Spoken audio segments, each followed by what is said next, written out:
What's up, RCHS? I'm Grace. And I'm Dana, and this edition of Lions Live starts right now. Prom guest forms are due by tomorrow, March 17th. Today, Dr. Keeley and I sat down together and talked about the renovations that we are seeing around here on the RCHS campus. Let's take a look.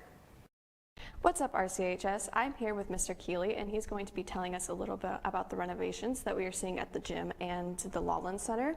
But what are the renovations that we are going to be seeing, and what can we expect to, what improvements are going to be seen, and just all that? Yeah, so about a year and a half ago, the school board noticed that we had a lot of energy inefficient areas like the glass areas at the Laughlin Center and the gym. And they committed a project of $5.2 million to upgrade HVAC, boilers, the Laughlin Center, and the gym. And really they're taking all the glass out and bricking up the front ends of those. And really one of the best improvements is that we will get air conditioning in the auxiliary gym there, which is a great improvement. Who was it, or what conversation sparked to where these renovations were talked about that they were needed or recommended?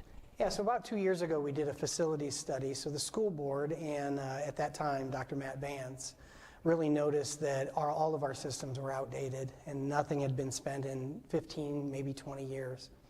And so there was an opportunity with tax money, without taxes going up, to get the $5.2 million, and with the facilities study they pinpointed these areas for improvements.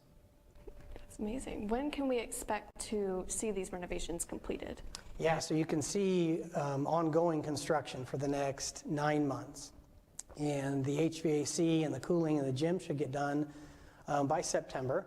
And the bricked up area and this entry area for the gymnasium will be done probably mid-August. So it's really a quick turnaround. I think that with the new athletic director office probably cost $1.5 million to $2 million alone of the 5.2. This area was $1 million, and then the boilers and everything else around kind of sums up the 5.2.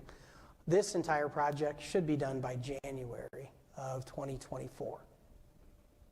Is there like anything else that we won't exactly be seeing on the front line, stuff that's just kind of happening deeper into the school or gym?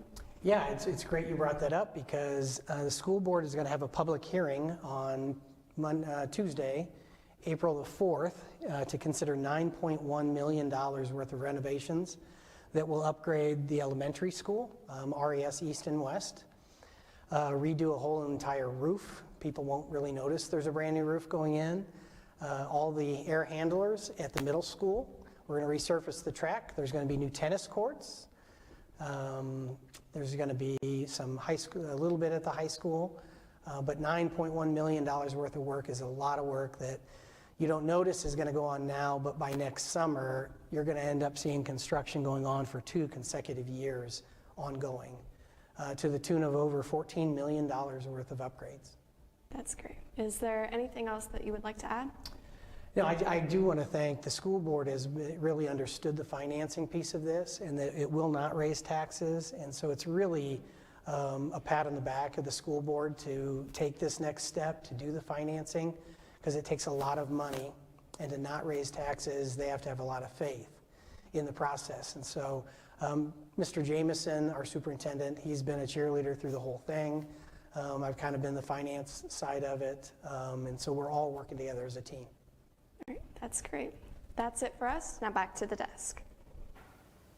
There will be a spring dodgeball tournament on Wednesday, March 22nd. Check your email or go to Mrs. Sliker's room to sign up.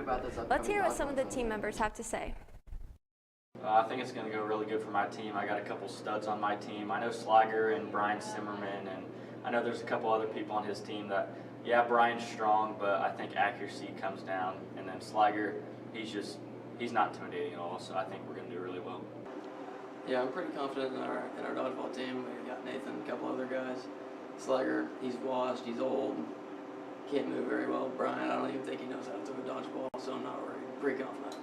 I'm pretty confident in our team. We got some pretty good players. I'm not really worried about the older generation. Sliger's pretty old, pretty fragile. He can't really throw the ball very well. And we're just going to go out and have fun, and hopefully we can pull off a win.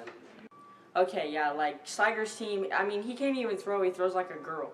Keegan Bulls' team, I mean, he's as tall as I am, and he's a boy. He should be embarrassed.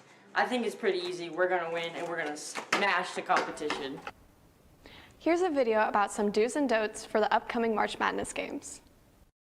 Guys, it's March. That means March Madness. That means time to fill out your bracket, but it's always so hard to figure out, what I should and shouldn't do. Well, luckily, that's why we're here to help you with some do's and don'ts of March Madness. Do pick a number 1 seed because only one time in history has a 16 seed beat a number 1. So remember, this is not an underdog story. Don't pick a team based on their mascot. The Peacocks went pretty far last year, and the peacock's not a very violent animal. And at the end of the day, do have fun because that's what this is all about. Don't pick Purdue to win your bracket. They always choke in the first couple of rounds. Now some tips from me. I think Creighton will go pretty far in the tournament, as well as Drake. I think Purdue's overrated. They're going to lose in the first couple of rounds. I think Alabama and Kansas will meet in the championship. And I think with Duke's 7-footers, they're going to go pretty far as well.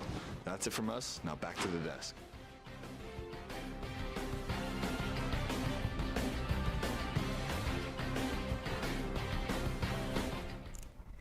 Cheerleading tryouts for the next school year will be held the week after spring break on April 3rd, 4th, and the 6th. If interested, please pick up a paper outside of room 140 or check out the cheerleading Instagram page for more information. You must fill out the Google form before tryouts. Today's lunch is country fried steak, roll, mashed potatoes, green beans, peaches, and as always, milk. Now on to Avery with the weather. Thanks, guys. At 12, it'll be 52 and raining. At 5, it'll go up to 56 and stay raining. And at 10, it'll go down to 51. Looking on to the rest of the week, Friday will be rainy with a high of 51 and a low of 25. Saturday will be partly cloudy with a high of 31 and a low of 20. And Sunday will be partly cloudy with a high of 37 and a low of 21. That's it for me. Now back to the desk. There's no sports action for tonight. We would like to wish the happiest of birthdays to our very own Briley Munchell. That's it for this edition of Lions Live.